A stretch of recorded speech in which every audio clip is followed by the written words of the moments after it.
오락과 언론과 고통체. 만약 당신이 우리의 현대 문명에 익숙하지 않다면, 만약 다른 시대나 다른 행성에서 이곳으로 왔다면 가장 먼저 놀랄 일 중에 하나가 수억 명의 사람들이 일부러 돈을 내고 인간이 서로를 죽이고 서로에게 고통을 주는 것을 구경하며 기뻐하고 또 그것을 오락이라고 부른다는 것이다. 며칠 전에 이순신 장군 나오는 명량해전 봤는데 외계인들이 그런 저의 모습을 봤으면 놀라겠네요. 자, 왜 폭력적인 영화들이 그토록 많은 관객을 끌어모으는가? 인간의 불행 중독 심리를 부채질하는 거대한 산업이 있다. 간접 경험을 통해서도 고통체는 스스로를 재생시킨다. 인류는 현 진화 단계에서 폭력은 아직도 널리 퍼져 있는 현상일 뿐만 아니라 심지어 계속 증가하고 있다. 에고가 지배하는 오래된 의식이 필연적인 종말을 맞이하기 전에 집단 고통에 의해 더 강화되고 있기 때문이다. 의식이 향상되는 속도보다 우리가 욕망과 이익에 사로잡히는 그 시간이 훨씬 더 빠르고 속하죠. 자, 그러니까 에고가 종말을 맞는 것, 진화를 맞이하는 것과 에고의 속성대로 부정감을 키워가면서 계속 긍정을 따라서 사는 삶을 연습하는 이 유전의 힘하고 비할 바가 되겠습니까? 광기를 광기로 알아차리는 그것이 바로 온전한 정신이고 자각의 일어남이며 광기의 끝이기 때문이다. 세상에는 그러한 영화들이 존재하며 그 영화들은 고통체에게 연료를 공급하지 않는다. 뛰어난 반전 영화들은 전쟁을 미워하지 않고 그 실상을 보여준다. 자, 톨레가 말하는 광기의 끝, 광기를 광기로 알아차리는 그것. 자, 존재를 알아차리는 방법은 있는 그대로 그것을 보는 것인데, 거기에서 한 가지 우리가 주의해야 될 것은 있는 그대로 본다라는 의식이 없어야 돼요. 내가 있는 그대로 알아차려야지 하고 보는 것은 나의 사고 안에 있는 소식입니다. 그렇기 때문에 그것은 있는 그대로 보는 그 실존의 형태에 접근한 사고의 노연함이 아니라고 저는 보여지거든요. 오늘 아침에 저희 회원님하고 명상 나누기 할 때 이런 말씀을 하셨어요. TV에서 오렌지 냄새, 그러니까 오렌지를 이제 요리하면서 오렌지를 써는 그 장면을 보면서 내 주위나 집안에 오렌지도 없고 아무 그런 과일이 없는데, 그 감귤류 과일이 없는데도 그 오렌지의 신선하고 새콤한 향이 코 가득히 느껴지고 집안 가득히 그런 향기가 느껴져서 참 신기했다. 이제 이렇게 얘기를 하시거든요. 우리의 알아차림이라는 것에 대해서 우리가 좀 소름이 끼쳐야 되는 부분이죠. TV에서 나온 그 귤을 볼 때, 그 오렌지를 볼 때, 그것을 천리말리 떨어진 그 시청자가 그 오렌지의 향과 냄새, 이 모든 감각들이 오감이 그것을 그대로 인지해 준다라는 것이에요. 어떻게 그대로 인지할 수가 있는가? 경험을 재생시켜 주는 거잖아요. 어떻게? 완전히 사실적으로. 마치 내 코로 냄새 맡듯이, 마치 내 눈으로 보듯이. 그렇기 때문에 우리가 내 생각에서 노연한다, 내가 있는 그대로 알아차린다는 이것이 얼마나 재고를 해야 되는지를 생각해야 돼요. 그냥 단순히 알아차린다라는 정도의 감각으로는 있는 그대로 알아차리는 수준이 되기가 참 힘들다는 것을 느끼거든요. 여성의 집단적인 고통체. 집단 차원의 고통체에는 여러 갈래가 있다. 민족, 국가, 인종 모두가 자신들만의 집단 고통체를 가지고 있다. 어떤 집단은 다른 집단보다 더 무거운 고통체를 가지고 있으며 각각의 민족, 국가, 인종의 구성원 대부분은 많든 적든 그 고통체를 공유한다. 거의 모든 여성이 집단적 고통체를 공유하고 있으며 그것은 특히 생리 직전에 활성화되는 경향이 있다. 그 시기가 되면 많은 여성이 강력한 부정적인 감정에 압도당한다. 이렇게 나와 있네요. 에고는 여성 형태보다는 남성 형태 속에서 더 깊이 뿌리내리고 더 쉽게 성장한다. 여성은 남성보다 생각과 동일화되는 것이 덜하기 때문이다. 왜 그럴까요? 남성이 훨씬 더 에고의 형태가 더 깊이 뿌리내릴 수밖에 없는 구조적인 이유가 남성들은 조금 더 논리적인 해석을 하는 것 같아요. 머리로. 근데 여성들은 좀 더 감성적이죠. 감수성에 좀 민감하잖아요. 감정적인 것들이 훨씬 좀 더 풍부하고 발달되어 있잖아요. 그렇기 때문에 그 마음 공부하시는 이런 수행을 통해서 하시는 분들을 봐도 남성들은 접근이 굉장히 따지고 현학적이고 논리적이고 이 믿음이라는 신념 체계보다는 그것을 증명하기를 바라시는 경향들이 너무 많아요. 그래서 종교 집단의 리더들은 남성들이 많죠. 왜냐하면 남성 우월주의의 어떤 뿌리 깊은 세습의 그 모습이겠죠. 더 우월해서라기보다는 어떤 역사와 전통이 더 그 유전자 염색체가 더 유능하다고 우리는 그렇게 길들여져 있으니까 여성들은 내조해야 되는 존재로 우리는 길들여졌으니까 삼부종사 뭐 이런 것 같이 그런데 종교든지 이 마음 공부도 그렇고 이 영적인 거 인문학적인 부분에서도 그렇고 철학적인 부분에서도 그렇고 이 지적인 부분은 남성들이 많이 가지만 이 감수성적인 부분은 여성들이 절대 다수잖아요. 교회 가도 그렇고 절에 가도 그렇고 어떤 종교단체에 가서 천주교 회당을 가도 그렇고 우리 원불교 저기를 가도 그렇고 거의 여성들이 많고 더 깊은 신심을 내고 깨끗한 봉헌의 마음을 내는 경우도 아주 많고 믿고 맡기고 내려놓는 것도 훨씬 빠르고 저희 회원들도 절대 다수가 다 여성분들이세요. 내 마음을 공부하려고 하시는 그런 분들이 새벽 명상에 참여하시는 분들도 절대 다수가 여성분들이고 이렇게 마음 공부, 자기를 닦아나가는 것, 자기의 마음을 맑히는 것 이런 부분에 대해서 여성분들이 절대 다수라는 것만 보아도 훨씬 영적인 존재라는 것을 알 수 있어요. 왜냐하면 응감하는 존재이기 때문에 그렇죠. 감정적으로 응감하고 머리로 논리적으로 그거를 세워서 따지고 달라드는 것보다는 응감하는 것이 더 빠르기 때문에 그 언어에 더 익숙한 것이죠.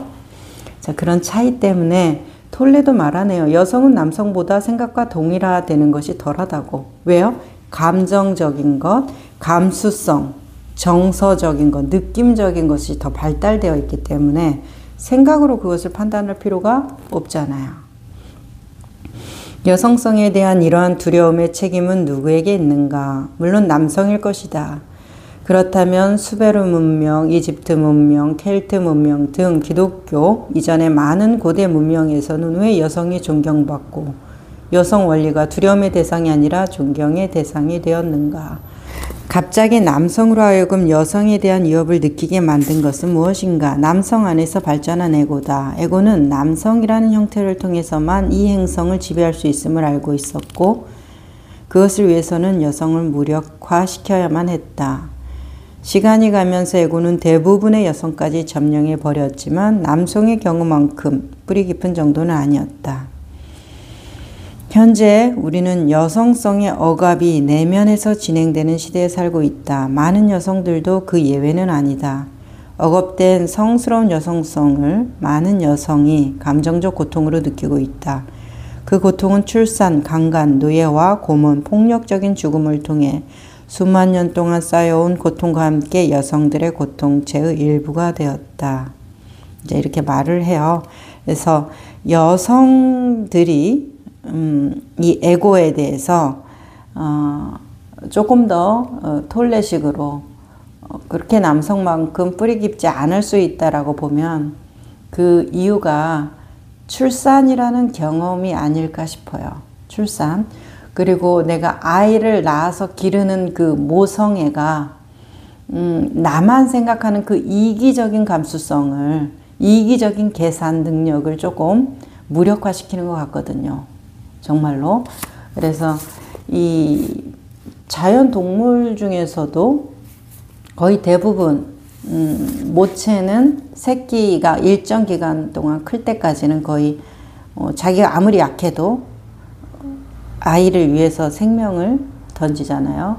인간도 그와 뭐 다르겠습니까? 그런데 이제 물론 아버지들도 가정을 지키기 위해서 희생하고 헌신하지만 이 본능적인 DNA가 새끼를 보호하는 그 본능적인 그 치트키가 여성에게 더 뿌리 깊이 있기 때문에 그것이 나의 에고성을 파괴한다고 느껴져요. 나만 알게 되면은, 나만 소중하고 나만 주장하게 되면은 새끼에 대한 그 보호 본능, 헌신적인 사랑, 이런 것들이 힘들어지잖아요. 그러니까 이런 이제 이 여성이 가지고 있는 그 출산에 대한 것들, 그리고 새끼를 보호하고 기르는 그 과정에서 이 자비와 연민, 베품, 헌신, 이런 언어들이 더 깊이 뿌리내리게 되기 때문에 아무래도 이성적이고 논리적인 사유로서 그렇게 새끼를 위해서 헌신할 수는 없잖아요. 이게 본능적이고 감각적이고 직관적이어야 되기 때문에 그런 차이가 있지 않겠나 생각을 해봅니다. 자, 국가와 인종의 고통체, 유난히 많은 집단적 폭력으로 고통받았거나 폭력을 저지른 국가들은 다른 국가들보다 더 무거운 고통체를 가지고 있다. 그러므로 역사가 오래된 나라일수록 더 강한 고통체를 갖는 경향이 강하다. 오랜 역사를 가진 나라들은, 그리고 잘 안 바뀌죠. 그 안에 면면이 흐르는 그것이 위대한 것이든 잔인한 것이든 폭력적인 것이든 잘 안 바뀌는 것 같아요. 근데 신생 국가들은 좀 좋은 것을 경제적으로 조금 전략적으로 잘 이거를 교육이라든지 정책, 이 경제적인 부분에 잘 활용해서 발전적인 것에 도움이 된다고 하면 조금 이렇게 유연성 있게 대처하는 것에 비해서 조금 역사가 오래된 나라일수록 그런 것들에 대한 것이 조금 유연성이 좀 떨어지는 것 같기는 해요, 사실. 자, 중동의 몇몇 국가들은 집단 고통체가 너무 심각해서 인구의 상당수가 그것을 가해와 복수라는 광기 어린 악순환으로 행동하지 않을 수가 없고 그 악순환을 통해 고통체는 계속해서 자신을 되살린다. 생각을 줄이고 현존 능력을 키움으로써 고통체를 줄이게 하는 쪽으로 나아가야 한다. 이렇게 말씀하세요. 태극권, 기공, 요가 등 몸을 이용한 영적 수행은 서구 세계에도 확산되고 있다. 이러한 수행들은 몸과 영혼을 분리하지 않기 때문에 고통체를 약화시키는 데 도움이 된다. 이 수행들은 지구 전체의 깨어남에 중요한 역할을 할 것이다. 라고 아주 낙관적인 기대를 하고 있네요. 모든 폭력, 억압, 잔악한 행동의 결과는 언제나 피해자와 가해자 양쪽 모두에게 미친다. 다른 사람에게 행하는 것은 자기 자신에게 행하는 것이기 때문이다. 당신의 고통체에 어느 국가와 인종의 것이고 어느 정도가 국가와 인종의 것이고 어느 정도가 개인적인 것인가를 사실 중요하지 않다. 어느 쪽이든 현재 자신의 내면 상태 스스로 책임지는 것에 의해서만 그 고통체로 넘어갈 수가 있다. 남에게 책임을 묻는 것이 정당한 상황에서도 남을 비난하는 한 당신은 자신의 생각으로 고통체에게 계속 먹이를 주면서 애고에 갇혀 있을 수밖에 없다. 이 행성의 악의 가해자는 오직 하나이다. 바로 인간의 무의식이다. 그 깨달음이 진정한 용서다. 용서와 함께 당신의 피해자 정체성은 소멸되고 진정한 힘이 나타난다. 현존의 힘이 어둠을 비난하는 대신 당신은 빛을 가져올 것이다. 이렇게 말씀하시네요. 이 행성의 악의 가해자는 오직 하나, 톨레는 무의식이라고 말하지만 부다께서는 무지와 가래라고 말씀을 하세요. 그래서 이 무의식이라는 것을 우리는 수행적인 관점에서는 알아차림이 늦은 의식이지 의식이 없는 마치 식물인간이나 정신을 잃고 쓰러진 사람같이 의식이 없는 상태. 그래서 모든 면죄부가 다 주어지는, 같은 살인을 저질렀어도 술 먹고서 아니면 약에 취해서 한 사람은 조금 더 많이 용서받아야 한다. 이런 관점에서 이제 우리는 무의식적으로 그랬다가 어느 정도의 면죄부를 주잖아요. 그 사람의 의지가 들어가지 않았다, 의도가 들어가지 않았다라는 것 때문에. 그런데 이제 수행적인 관점에서는 무의식과 의식을 그렇게 의식이 있는 상태, 없는 상태로 구분하지 않고 어때요? 알아차림이 늦은 상태를 무의식으로 보기 때문에 둘 다 의식과 의도된 경향성의 나툼인 것이죠. 내가 의식적으로 거기를 가는 거나 나도 모르게 무의식적으로 거기를 와 있는 거나 똑같이 알아차림이라는 객관적인 현상은 일어났어요. 그렇죠? 내가 간다라는 에고적인 해석이 의식적인 거는 따라 붙은 거고 무의식적으로 항상 거기를 나도 모르게 자꾸 가니까 무의식적으로 자꾸 가니까 어느 순간에 딴 생각하다 보니까 거기에 와 있는 우리 그 김유신 장군이 그 아끼는 에마가 술에 취해 계시니까 항상 가는 기생집에 그냥 뚜벅뚜벅 가가지고 거기에 이렇게 아주 똑똑한 말이죠. 그것이 그냥 무의식적으로 늘 그분이 그러셨으니까 그렇게 한 건데 이제 결심을 하시면서 말을 죽이는 그런 장면 우리 나오잖아요. 삼국유사에.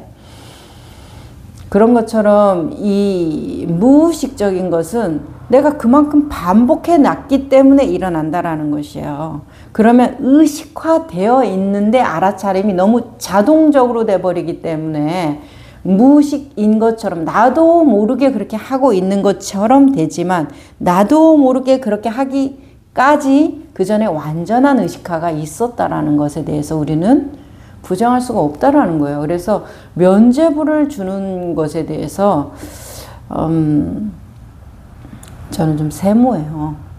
왜냐하면 수행적인 관점에서 그런 것들이 의식과 무의식을 나눌 수가 없는 것이 우리 수행적인 관점에서는 알아차림이 늦은 의식, 알아차려진 의식, 알아차림이 늦은 의식 이제 이런 식으로 접근을 돼요. 그러니까 알아차림이 늦은 의식 뭐를 기반으로 하고 있기 때문에 무지를 기반으로 하고 있기 때문에 그냥 본능적으로 자꾸 나의 본능에 이끌려서 자꾸 그것을 하다 보니까 그냥 그렇게 하는 습관이 들은 사람, 경향성을 가진 사람이 되어버리는 것이잖아요. 그래서 이 무의식적인 행위가 일어나는 것이 의식적인 선행이 먼저 있었다라고 우리는 보여지기 때문에 그것을 할 수 있었다라는 것은 갑자기 하늘에서 뚝 떨어진 외계인이 그 길을 어떻게 알고 찾아가며 그 음식을 어떻게 알고 좋아하며 그 사람을 어떻게 알고 비난하고 그 사람의 무슨 억하심정이 있어서 살인을 저지르겠습니까? 그렇기 때문에 이런 것들에 대해서 이 정체성 그리고 어떤 행성의 악의 가해자는 이 존재에 대한 무지, 행위의 존재성, 이 행위가 가지는 그 의미에 대해서 조금 더 우리가 책임 있는 그 책임감 있는 그 의식이 필요하다라는 것이죠. 6장, 감옥으로부터의 탈출, 고통체에서 우리를 해방시키는 것들이라는 내용입니다. 고통체로부터의 자유는 먼저 자신이 고통체를 가지고 있음을 깨닫는 일로부터 시작한다.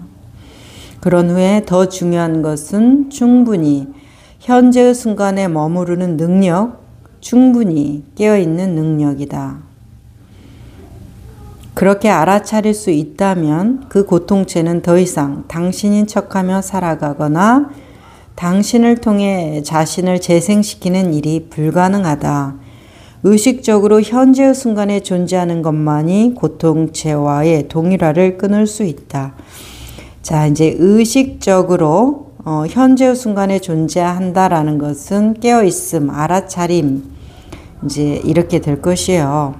그래서 이 의식적으로 하는 것에 대해서 우리가 현재의 순간에 존재하는 많은 방법들이 있는데 의식적으로 깨어있는 것에 제가 별표를 쳐놨어요.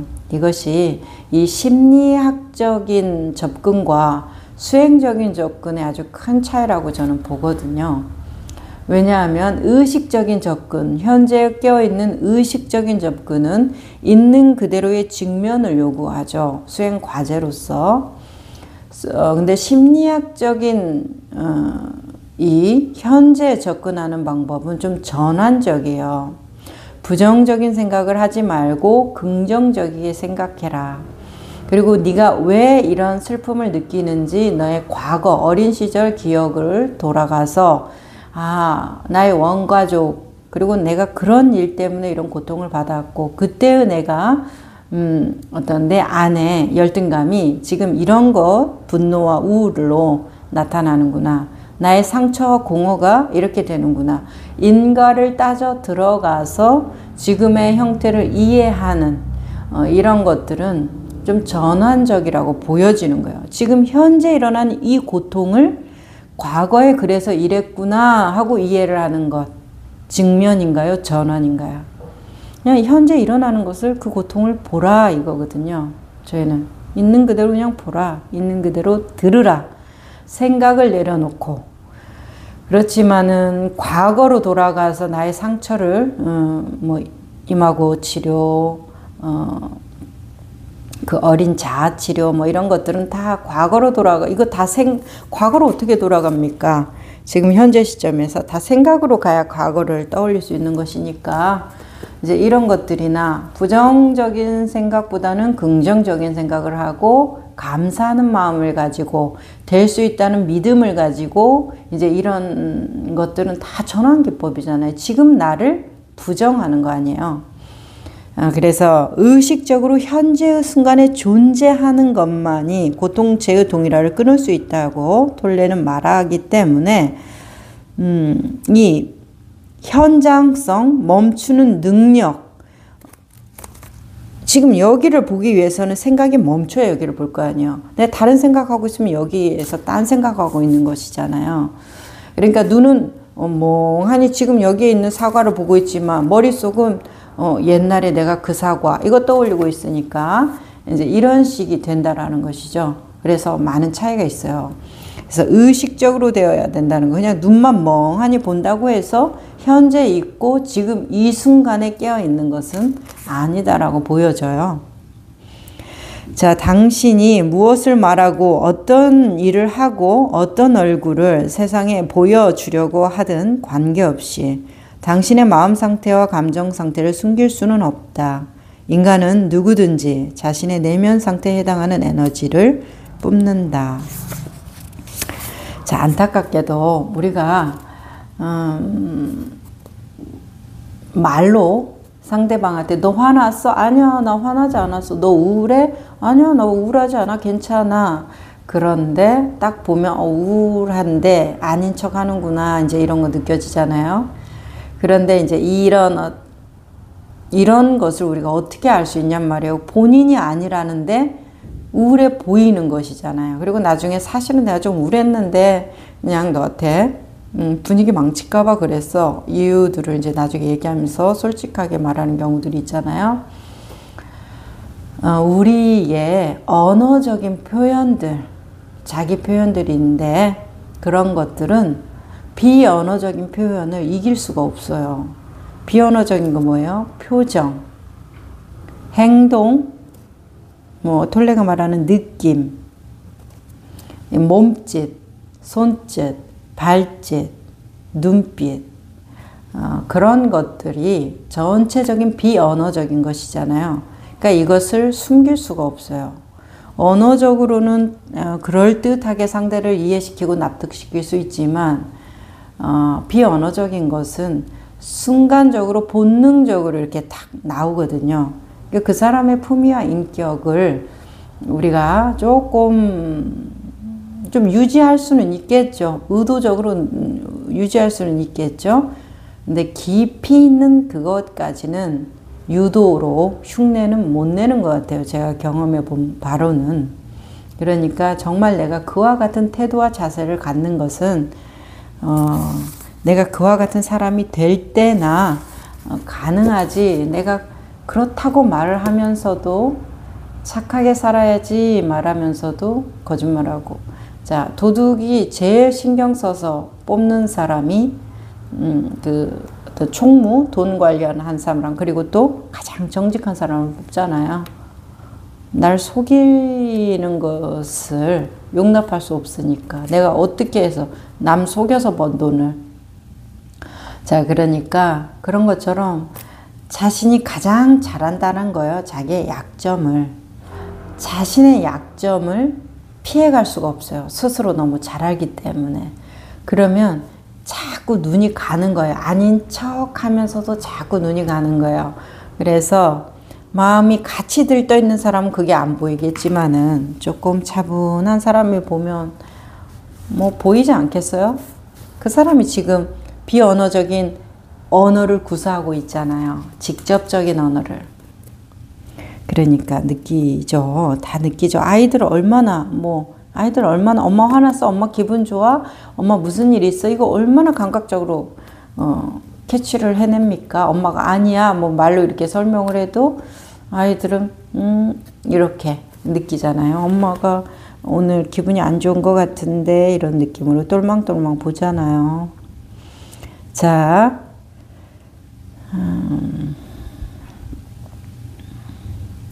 많은 폭력 행위들이 일시적으로 미치광이가 된 정상적인 사람에 의해 저질러진다. 본 사건은 현재 정신장애로 인한 판단력 상실이 그 원인입니다. 저의 의뢰에 인해 고통체가 활성화된 것이며 당사자는 자신이 무엇을 하고 있는지 몰랐습니다. 사실 범인은 그가 아닙니다. 그의 고통체가 한 짓입니다. 라고 판사 앞에서 변론한 변호사는 없었지만 머지않아 나올 수도 있다. 이 말은 고통체에 사로잡혀 있을 때 한 행동에 대해 당사자는 책임이 없다는 것을 의미하는가? 자신이 무엇을 하고 있는지 모르는 상태에서 한 행동에 어떻게 책임을 질 수 있는가? 하지만 더 넓은 관점에서 보면 인간 존재는 깨어있는 의식을 가진 존재로 진화도록 운명지어져 있으며 진화하지 못한 사람은 당연히 자신의 무의식적인 행위의 결과로 고통받는다. 그러한 사람들은 우주의 진화라는 충동으로부터 벗어나 있는 것이다. 인간의 무의식과 이것이 만들어내는 고통까지도 진화 과정의 일부이다. 끝없는 고통의 악순환을 더 이상 견딜 수 없게 되면 당신은 깨어나기 시작할 것이다. 그러므로 더 넓은 그림에서는 고통체 역시 그 나름의 존재 가치가 있다. 이제 이렇게 톨레는 말하면서 그 사람이 한 것이 아니라 그의 고통체가 한 짓입니다. 예수님께서 십자가에 못 박혀서 돌아가실 때 양쪽 옆에 죄수들이 있었을 때 네가 정말 하나님의 아들이라면은 어떤 기적을 행해봐라면서 막 놀리고 예수님을 비웃고 비난하고 그랬잖아요. 그럴 때 예수님이 주여 저들을 용서하소서 저들은 자기가 무슨 말을 하는지 모르나이다. 뭐 이런 말이 있잖아요. 그런 말하고 비슷하네요. 그 고통체가 한 짓입니다. 자기가 무슨 짓을 하고 있는지 모릅니다. 나 이제 이렇게 말을 하는 것에 대해서 저는 여기에서 톨레도 말하잖아요. 뭐 책임이 없다는 것을 의미하는가? 나의 대답은 이렇다. 어떻게 책임질 수 있는가? 무의식 상태에서 한 일을, 자신이 무엇을 하고 있는지 모르는 상태에서 하는 행동을 어떻게 책임질 수 있는가? 라면서 열린 결말로 이제 이것을 풀어내시는데, 존재적인 본성과 이 본성을 가지고 행위한 어떤 행위에 대해서 일단은 분리가 돼야 될 것 같고요.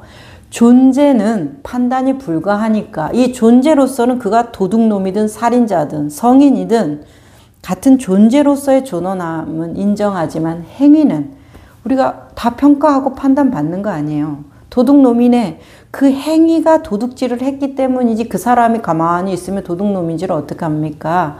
뭘 훔쳐왔으니까 훔치는 행위로 인해서 도둑놈이라는 어떤 꼬리표가 붙는 것이잖아요.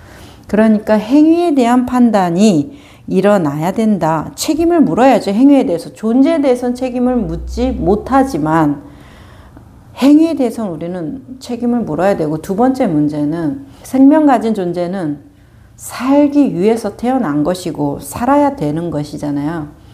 그러면 그도 살기 위해서고 나도 살기 위해서면 뭐예요? 우리의 안전을 위해서 공동체의 질서를 존중할 의무가 있는 것이죠. 나의 자유가 중요하듯이 그의 자유가 중요한 것은 우리가 이 공동체의 안전의 선을 지켜야 된다는 것이잖아요. 그러지 않다면 난 하고 싶은 대로 마음껏 하는데 저 사람은 다 지켜야 된다라고 하면 그것이 아수라고 지옥이 아니겠어요? 그런 사람들이 가는 곳이 있습니다. 세상에서 가장 옳은 사람들이 가는 지옥. 그러니까 이 부분에 대해서 우리가 관념적인 약속이에요. 이 눈앞에 사과가 있다. 저거는 사과도 아니고 소나무도 아니고 새도 아니고 아무것도 아니고 그냥 그것인데 사과로 하자. 왜? 편의를 위해서 불필요한 오해를 줄이고 훨씬 더 이 어떤 효율적이고 가성비 좋은 언어 생활을 하기 위해서 그런 거 아니에요. 그런 것처럼 우리가 나의 안전을 보장받기 위해서 저 사람의 안전에 대한 배려가 있어야만 되는 것이죠. 온 전쟁통이면 나의 안전도 보장받지를 못하잖아요. 그러니까 무기에 대해서 나도 갖고 있지 않을 테니까 너도 갖고 있지 마. 나도 너한테 욕하지 않을 테니까 너도 나에게 욕하지 마. 이런 것들. 우리의 안전과 이 생존의 위협으로부터 우리가 조금 더 보장받기 위해서 이런 약속들과 신뢰, 질서를 지키는 것이기 때문에 이런 식으로 고통체가 한 짓입니다. 내가 어떻게 나도 모르게 한 이 행위를 책임질 수 있겠는가. 이제 이렇게 돼버리면 완전히 무질서되기 때문에, 물론 톨레는 이제 이런 의미로 얘기한 것은 아니겠어요. 인간의 무의식과 그것이 만들어내는 고통까지도 진화 과정의 일부라고 보면서 고통의 악순환이 그 나름의 존재 가치가 있다는 열린 결말인데, 그냥 제 개인적인 의견으로는 존재와 행위는 구분돼야 되고 그 행위에 대해서는 우리가 판단할 수 있어야 되고 그 판단의 이유가 나의 생존을 보장받기 위해서 그 사람의 생존 또한 보장해 줘야 된다라는 것이죠. 그래야지 우리가 이 지구에서 살아남을 수 있는 거 아니에요? 나는 핵무기 있으니까 아무 나라나 막 침략하고 털어뜨리고 파괴하고 터뜨리고 이렇게 된다고 하면은 그것이 곧 나에게도 재앙이 된다라는 것이죠. 나중에는. 그렇기 때문에 서로 지켜야 되는 그 공동선에 대해서 꼭 무슨 어떤 영적인 깨달음과 진화의 이야기가 아니더라도 이 1차원적인 생존, 살아남기 위해서라도 이것을 무의식의 책임으로 남긴다라든지, 이게 탄력적이고 융통성 있는 고려는 있어야 되겠지만은 이것을 어떤 수행적인 관점에서, 신앙적인 관점에서 모든 것을 용서하고 배려하고 자비와 사랑으로 끌어안는 입장이라고 한다고 하면은 정의가 과연 세워질까의 문제입니다. 삶을 살아가는 정의와 자비는 양립이 불가능하죠. 자비는 경계를 무너뜨리는 존재고 정의는 경계를 세우는 존재잖아요. 자비는 기준을 없애는 존재, 개념이고 정의는 기준을 더욱더 확고히 세우는 존재이기 때문에 이 둘이 어떤 것에 원칙을 세워서 어떤 것을 융통성 있게 이렇게 차별적으로 상대적으로 이것을 잘 배합해서 그 상황 케이스 바이 케이스에서 들어가야 된다고 저는 믿지, 막 제가 마음 공부를 하기 때문에 다 용서해, 다 받아들이고, 다 수행하는 사람 돈도 필요 없고, 뭐도 필요 없어. 항상 청정한 마음으로 이렇게 살아야 되고, 다 내려놓는 마음으로 욕심 없이 살아야 되고, 막 이런, 제 수준이 그렇지 못해서인지는 모르겠지만, 저는 조금 세모거든요. 그런 입장에서. 자, 저는 현재 지금 이 순간의 삶을 존중하지 않는데 이상화된 것, 그 현재를 떠나 있는 거 아닙니까? 라고 생각해요.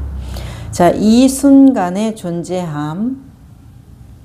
30대 여성이 나를 만나러 왔다. 처음 만났을 때 인사만으로도 그녀의 미소 띈 얼굴과 공손한 태도 뒤에 가려진 고통이 전해졌다. 그녀의 고통이 현재의 생활 환경에서 나오는 것이 아니라 놀라울 정도로 무거운 고통체 때문임을 알아차렸다. 그녀는 그 고통체라는 생유리를 통해 삶을 바라보고 있다. 그러나 아직 감정적인 고통과 자신의 생각이 어떻게 연결되어 있는지 알지 못하고 그 둘 다 완전히 동일화되어 있었다. 그러나 자신의 고통은 자기 자신에게서 나오며 자기 자신이 자신의 짐임을 어느 차원에선가 깨달았음이 틀림없다. 그녀는 깨어날 준비가 되어 있었고 그래서 나를 찾아온 것이다. 나는 그녀가 몸 내부에 있는 느낌으로 관심을 집중하도록 유도하고 불행한 생각과 불행한 인생이라는 생유리를 통하지 말고 직접 그 감정을 느껴보라고 요청했다. 자신은 불행으로부터 벗어나는 방법을 배우러 온 것이지 불행 속으로 들어가기 위해 온 것이 아니라고 그녀는 말했지만 마지못해 내가 하라는 대로 했다. 이윽고 눈물을 흘러내리고 그녀의 몸이 떨리기 시작했다. 내가 말했다. 그것이 지금 이 순간 당신이 느끼는 것입니다. 그것이 지금 이 순간 당신이 느끼는 것이라는 사실을 어떻게도 할 수 없습니다. 그렇다면 이건 싫다, 그렇지 않은 상태가 되고 싶다는 생각을 중단하고 그런 생각을 한다 해도 이미 있는 고통에 더 많은 고통을 첨가될 뿐이니까 이것이 지금 자신이 느끼는 것임을 완전히 받아들일 수는 없습니까? 그녀는 조용히 있다가 갑자기 고개를 들더니 화를 내며 말했다. 아니요, 난 이것들을 받아들이고 싶지 않아요. 톨레가 내가 되물었다. 그렇게 말하는 건 누군가요? 당신인가요? 아니면 당신 안에 불행인가요? 불행한 자신에 대해 생각하고 불행해지는 것 또한 불행을 쌓는 일이라는 걸 볼 수 없겠습니까? 라고 이제 톨레가 한 여인을 치유하는 과정인데 KT가 이렇게 말하잖아요. 그렇게 네 가지 질문이라는 책에서 For Work이죠. 거기에서 그렇게 말하는 건 누군가요? 당신인가요? 아니면 당신 안에 톨레는 불행인가요? 이랬지만 이제 KT는 당신 안에 생각인가요? 이렇게 말을 하는 것을 제가 본 적이 있는데 거의 이게 비슷하죠. 왜냐하면 우리의 생각이 우리의 고통, 우리의 그 동일시와 정체성과 신념이 우리의 고통이기 때문에 다 같은 사촌들일지간이죠. 그런 것들이. 어쨌든 이런 것들이 그 수행적인 직면하는 지금 이 순간에 맨 현장성, 날 것을 경험하게 하는 이 마음 공부적인 기법과 심리학적인 것에 아주 큰 차이예요. 여기에서 톨레가 이렇게 말하잖아요. 그냥 당신이 느끼고 있는 그 상태. 그래서 생각을 중단하고 이렇게 되고 싶다, 저렇게 되고 싶다 이런 것을 중단하고 그냥 받아들여라. 지금 느끼는 그 느낌을 받아들이고 직면하라, 봐라. 맨 느낌을 경험하라. 이게 내가 어렸을 때 왜 이런 상처를 받았다. 그것에 동화돼서 또 울다가 용서하기 위해서 노력하다가 나를 이해하기 위해서 또 침울해지다가 뭐 이런 거 말고 그냥 그러니까 대부분의 사람들은 내가 손해보는 것 같잖아요. 당한 것도 억울한데 내가 그것을 그냥 어떤 한풀이도 안 하고 그냥 직면하고 그것을 그냥 그대로 받아들이라고. 그러니까 여기에 나오는 그녀도 그렇게 하고 싶지 않다고 하잖아요. 화를 내더니 난 이것들을 받아들이고 싶지 않아요. 있는 그대로 느끼고 싶지 않아요. 고통스러워서 왔지만 이런 방법은 원하지 않는 거예요. 애고는. 우리의 습관화된 유전은 뭔가 내가 납득할 만한 것을 줘. 내가 그것을 붙잡고 이해를 해볼게.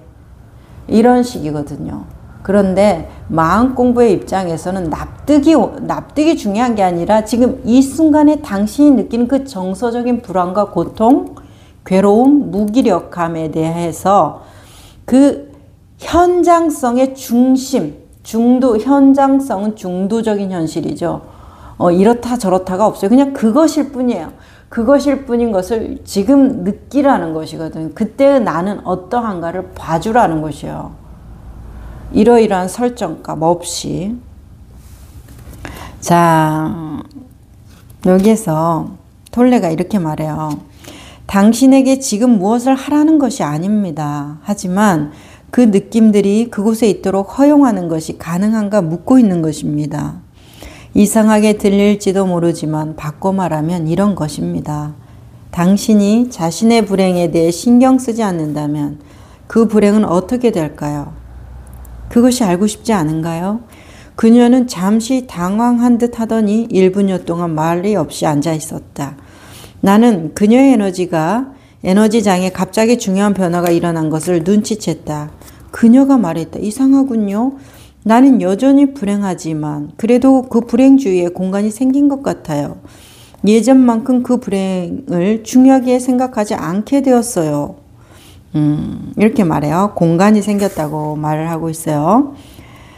자, 톨렌이 이렇게 말해요. 감정 그 자체는 불행이 아니다. 감정이 불행한 이야기가 더해질 때만 불행이다. 이걸 우리가 이해해야 돼요.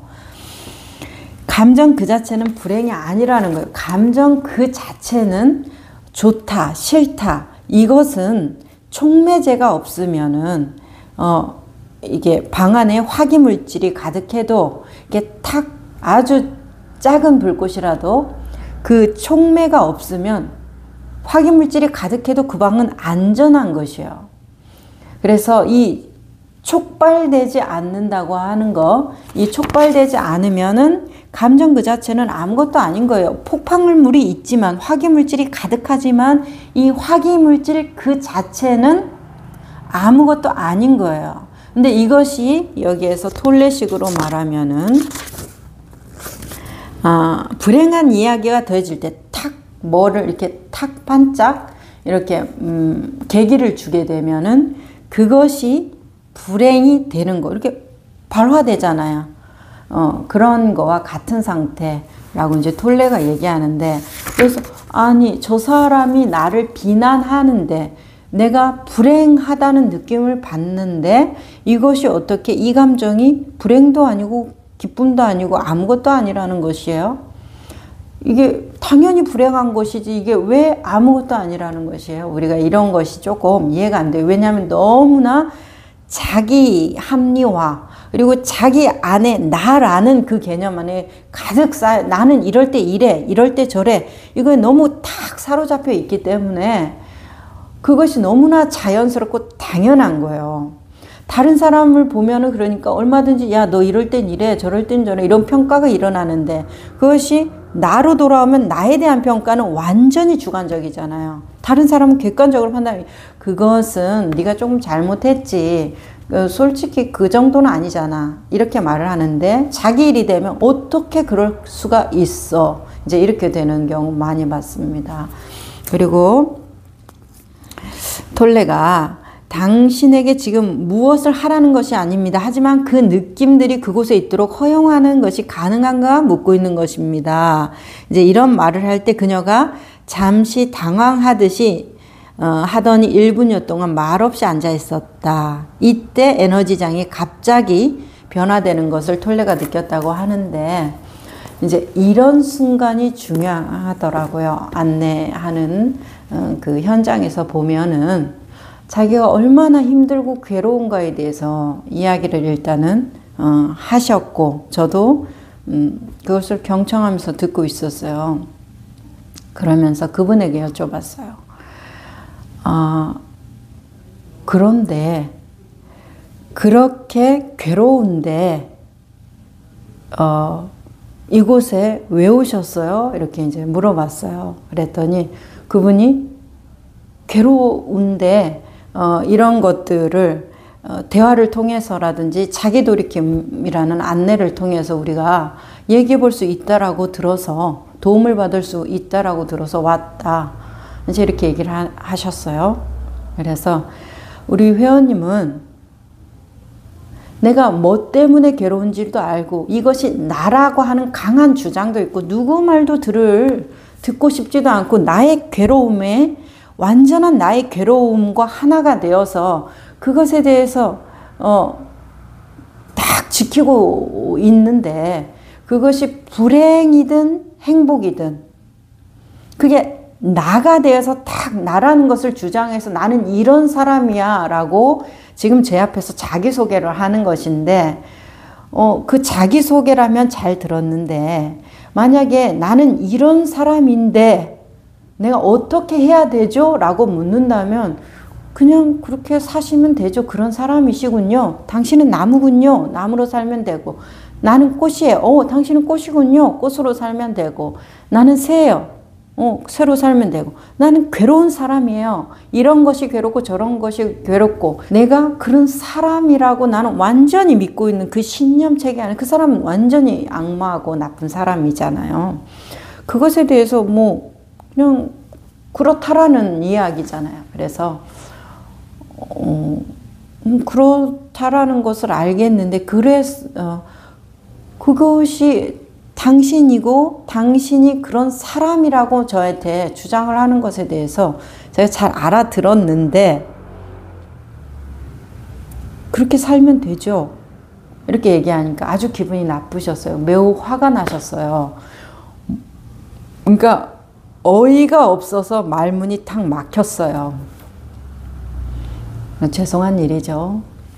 인생에 대해서 이런 강한 확신을 가지고 있으니까 오히려 회원님이 저한테 알려줘야 될 것 같다. 저는 회원님한테 할 말이 하나도 없는데요. 들어보니까 이제 이렇게 말씀을 드렸단 말이에요. 그러니까 그분이 계속 눈이 조금 뭔가 아유 잘못 왔다. 돌팔이네. 이제 이런 느낌이었어요.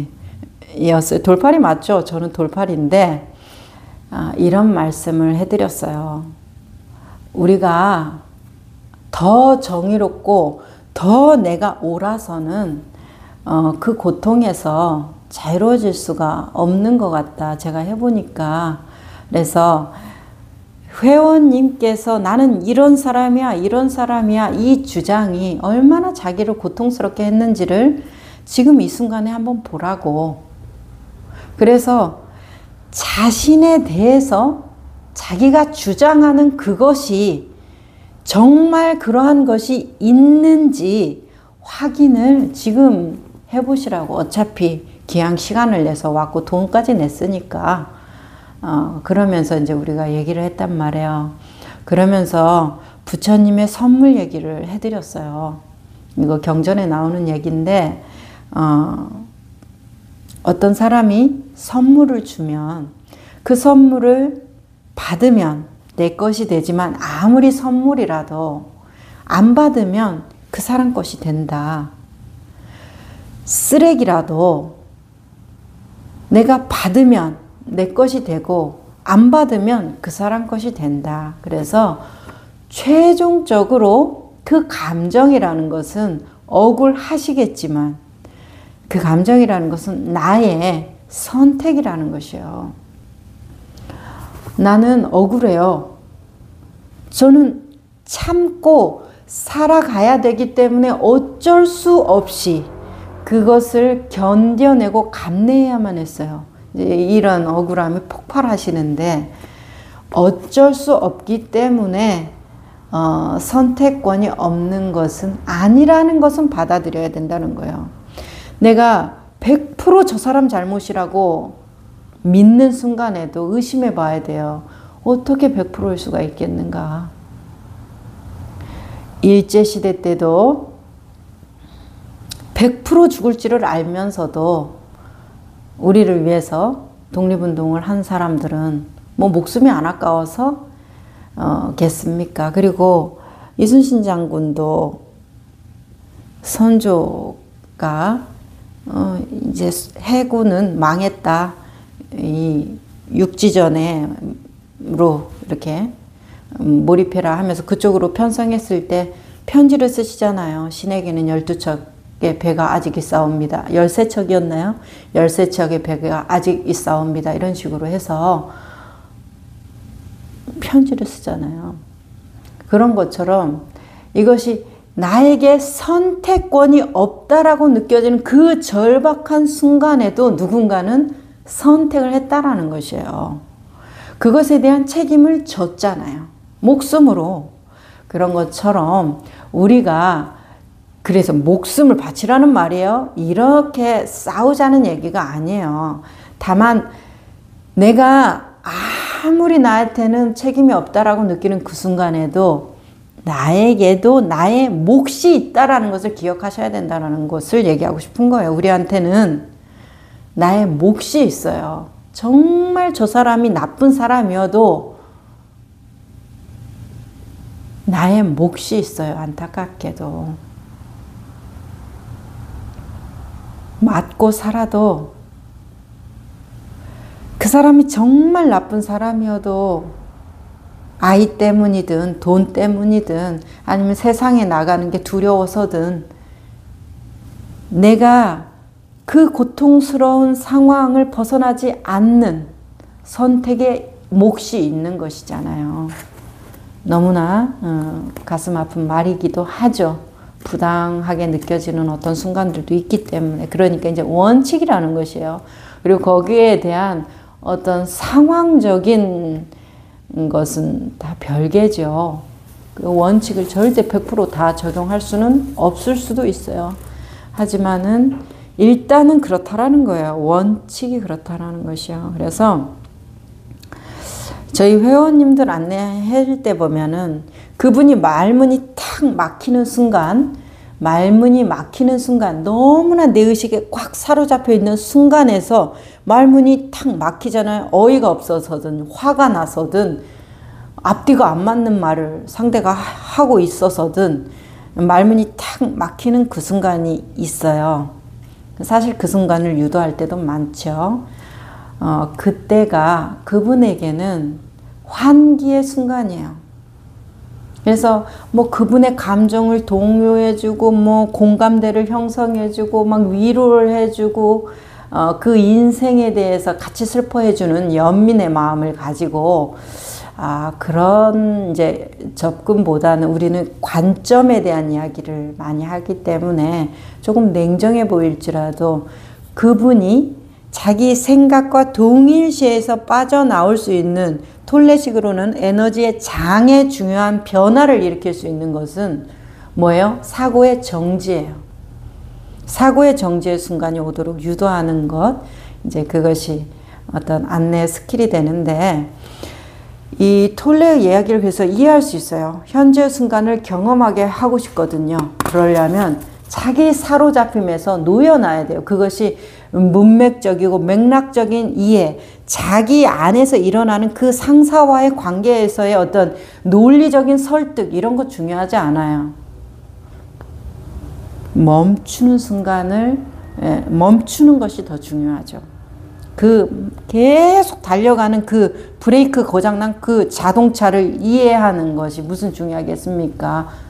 계속 들이받고 사고를 내고 있는데 멈춰주는 거. 그래서 당신이 지금 현재 깨어 있고 돌아와야 되는 이유에 대해서 우리는 그 지금 이 순간에 대한 이 불편한 이야기, 나는 멈추고 싶지 않아요. 난 너무 옳기 때문에 라는 그 주장에 대해서 그래도 당신은 그 고통에 대한 고뇌 때문에 여기에 왔다면 환기되어야 한다.